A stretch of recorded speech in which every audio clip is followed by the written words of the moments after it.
Amy G, thanks so much for taking the time to be with us today on High Heat. Your squad is playing well. What have you noticed so far from them this season?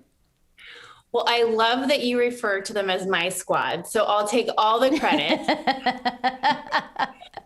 Thank you for having me on, Alana. It's so good to see you. And it's weird because I would be looking forward to seeing you this weekend tonight at the park, and I'm not going to see you. But it's been just kind of refreshing to watch this team finally come together. As you well know, it's been several lean years for the Giants after such an incredible run, winning 3 World Series championships in 5 years, and then really not being able to put that formula together. And really, I think the best way to describe what I'm witnessing with this crew is a complete team.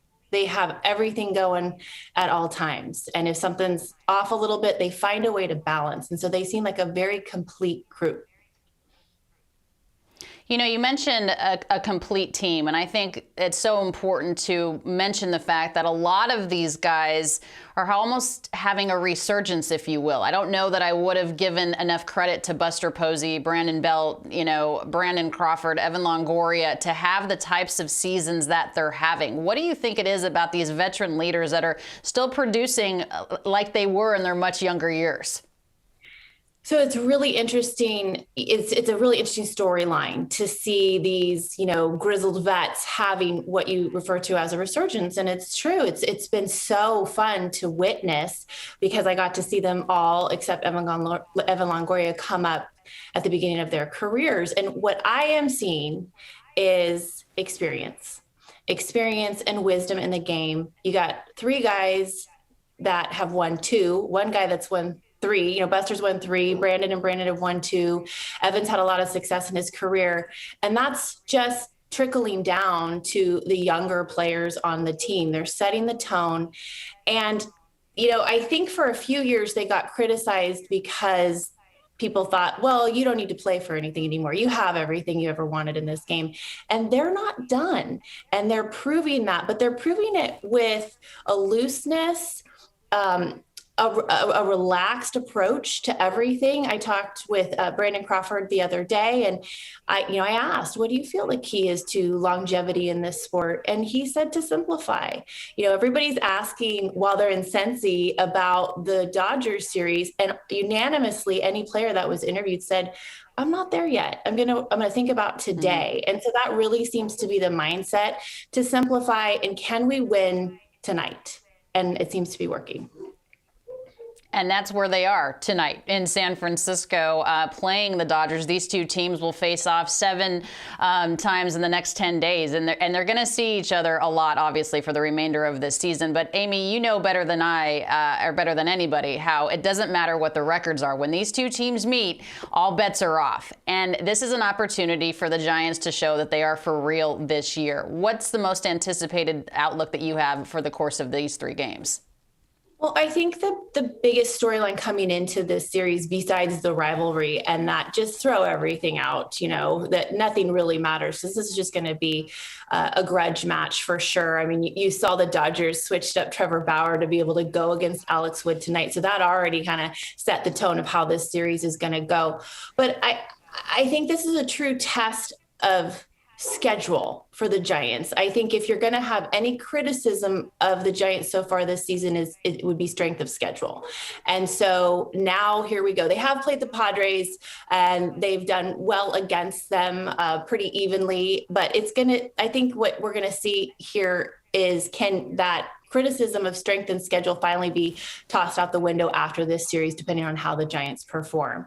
And it was funny because when you cover the Dodgers for so long, you would come in and I always had this anxiety, like, well, if these guys clear the benches, do Alana and I have to go at it? Like, what is that our role? Like, he's my friend. I don't know how I feel about this. So I'm glad I don't have to worry about that tonight, but anything can happen. And I love that we're going to watch Bauer go up against Wood. Wood has been so solid for the Giants this season. And I just think the way the Giants offense went yesterday, who knows? But I think we're going to be looking at a pitcher's duel this evening, and it's going to be a very fun series. It's going to be a great 7 games over, they play each other 7 times in 9 games. And then in between their break are the Diamondbacks. So, I mean, they don't really get a break at all. So it's going to be a really good test these next 10 days for the Giants. Yeah, I don't want to fight you. I'm not going to fight you. And another thing, too, is I'm so glad I do not have to sit in the San Francisco Giants visiting dugout there at Oracle Park, because I've been hit 3 times with a baseball in my career. All 3 of them have been at AT&T Park, now Oracle Park. You had mentioned Trevor Bauer going up against Alex Wood, and Alex Wood has been tremendous, obviously the former Dodger. A 5-0 record with a 1.75 earned run average, Amy G, but he's not the only one. This Giants starting staff has been tremendous. 2.56 earned run average collectively. What has made these arms so special? Well, I think first and foremost, I think most of the team is giving credit to that starting rotation for the success and where they are right now. And I know Brandon Crawford said yesterday, we've had great starting pitching, but the offense proved a little something in Cincinnati yesterday as well. But the starting pitching sets the tone. And I think you have to look actually at Gausman, because he was with the team in 2019 and did so incredibly well, and is just kind of, let it be known, this is how we're going to approach each game. We're going to go as deep as we can. We're going to be efficient with our pitching. And I think really what you're seeing is a lot behind the scenes with the Giants pitching staff. I really think that they deserve a lot of credit with how they're helping the starters take care of their arms in, being able to switch up, go to their secondary pitches.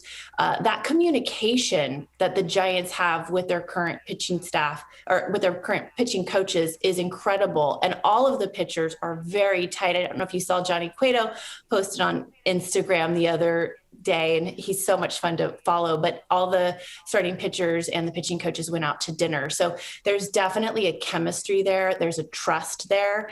And I think that what you're seeing the post Bruce Bochy era is, a lot of delegating, a lot of, why don't you work with this pitching coach? Because they have a lot of coaches. And so they have a lot of eyes on their rotation to help find the tweaks and what needs to be done and what's working and what's not working. And even when guys have gone down, other guys have been able to step up. So that's kind of another storyline, Alana, that I think has been interesting is regarding health, which you and I know that's kind of the key to any team having success, is if they can stay healthy. And when a Giant has gone down, another one has managed to come up just in time, whether that's position player or pitchers. And so I think that's kind of the X factor going on with the Giants right now, is they're managing to use their depth and keep the team healthy.